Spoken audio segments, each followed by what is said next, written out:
আমরা দেশি বাসমতি চাল দিয়ে এবং ব্রয়লার মুরগি দিয়ে ভুনা খিচুড়ি রান্না করে দেখাবো। তো প্রথমেই আপনারা দেখতে পাচ্ছেন আমি ইন্ডাকশনে আমার কড়াইটা গরম করতে দিছি। তো এখানে প্রাথমিক অবস্থায় কড়াইটা একটু হাই হিটে গরম করে নিতে হবে, যাতে করে আমার মুরগিটা ভাজার সময় লেগে না যায়।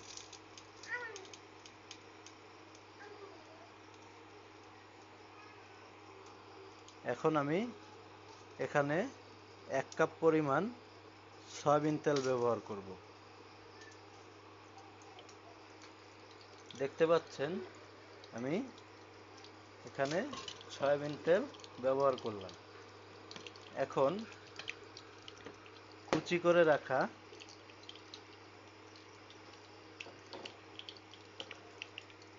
পেঁয়াজ এর মধ্যে দিয়ে দেব। 1 কাপ পরিমাণ পেঁয়াজ।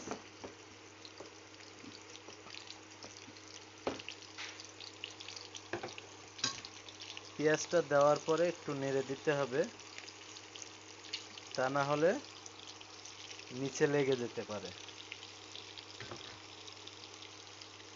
এখন মিডিয়াম আছে চুলার জালটা রাখবো, যাতে করে পুড়ে না যায়।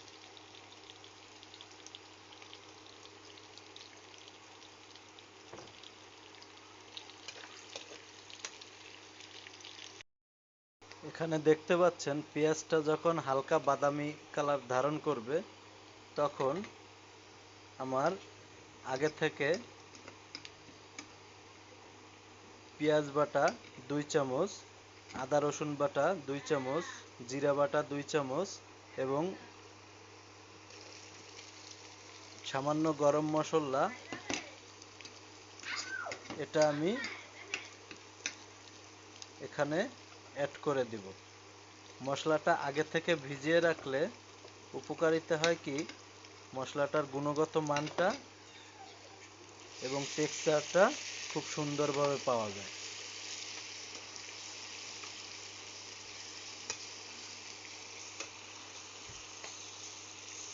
এখন মশলাটা সুন্দর করে কষিয়ে নিতে হবে। এখানে কোনো পানির ব্যবহার করা যাবে না। এই মাংসটা শুধুমাত্র তেলে সেদ্ধ করে আমরা খিচুড়িটা রান্না করব। এখানে কোনো পানির ব্যবহার করা যাবে না। পানি দিলে খিচুড়িটা নরম হওয়ার সম্ভাবনা থাকে, লেগে যাওয়ার সম্ভাবনা থাকে একটার গায়ে একটা।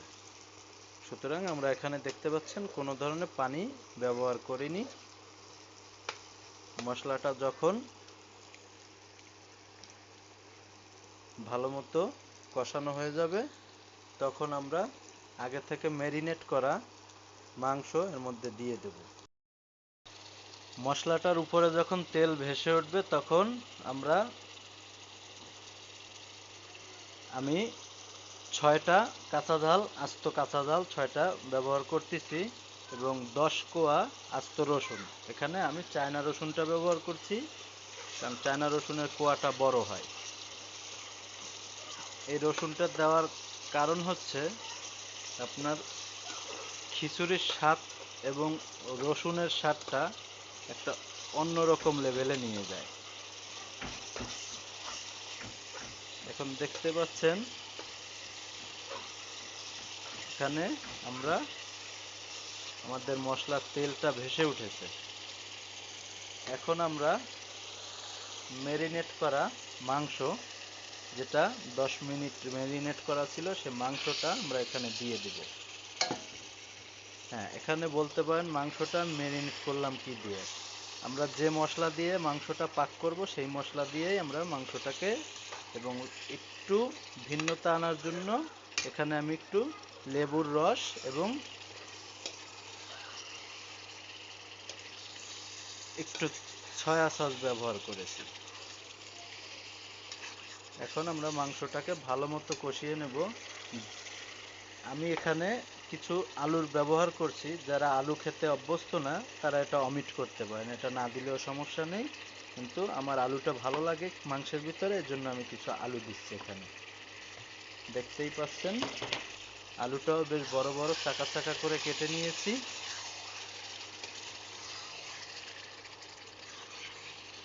এখন কোনো রকম পানি দেওয়া যাবে না,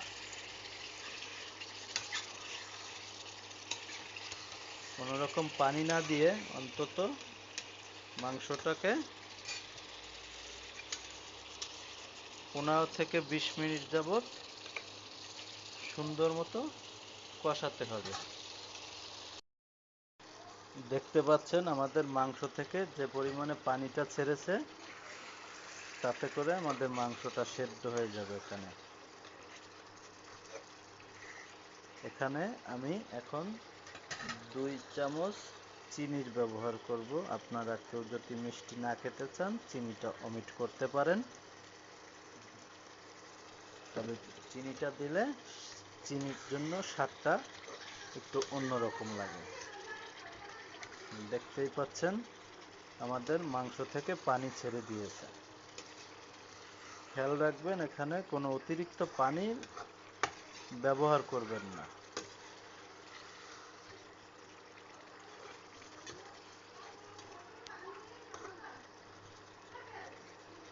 এটাকে আমি এখন 20 মিনিটের জন্য ঢেকে দিব।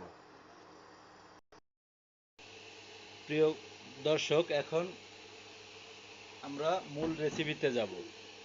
আমাদের মাংস কষানো হয়ে গেছে, এখন আমরা মাংসটা রাইস কুকারে ঢেলে দিব। আমি অবশ্যই খিচুড়িটা বরাবরই রাইস কুকারেই রান্না করি, যার কারণে খিচুড়িটার একটার গায়ে একটা লেগে যায় না। তো আমি আগে মাংসটা ঢেলে দিলাম। মাংসটা ঢেলে দেওয়ার পরে আপনারা দেখতে পাচ্ছেন আগে থেকে 3 কাপ দেশি বাসমতি চাল আর 1 কাপ মসুর ডাল, এটা আমরা এখানে মাংসের উপরে দিয়ে দেব।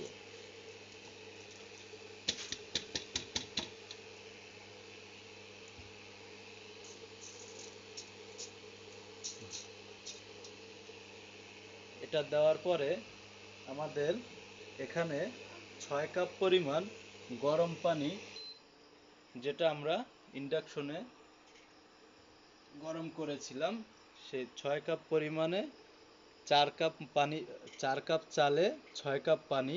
এটা মনে রাখবেন, বাসমতি চালে পানি কম লাগে, জন্য 4 কাপ পানি,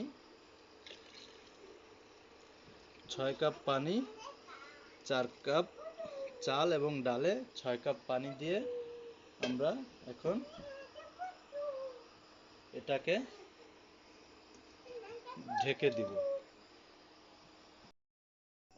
দেখতে পাচ্ছেন আমাদের খিচুড়ির বলক ওঠা শুরু হয়ে গেছে। এখন আমি এটাকে ঢেকে দেব 10 মিনিটের জন্য।